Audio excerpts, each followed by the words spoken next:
Maria. What are you doing? What are you doing? Maria, look. So what? I was supposed to just stand there and just shout in my face? Are you going to accord me the respect as your head of house? Like, seriously. Because you're the head of house doesn't mean you're my dad, Perry. So I'm not your dad. Okay, so I'm also a human being. I understand that. I know you're a human being with emotions and feelings. What is going on? But Maria, listen. Maria blows hot as Perry confronts her over her fight with Queen. BBNaija Season 6 housemate Maria has threatened to quit her relationship with the new head of house, Perry, to avoid disrespect and embarrassment.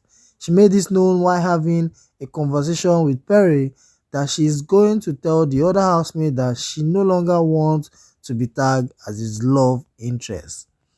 Maria told Perry that her entanglement with him is killing her vibe and bringing disrespect upon her. She advised him to also let everyone know that they are done.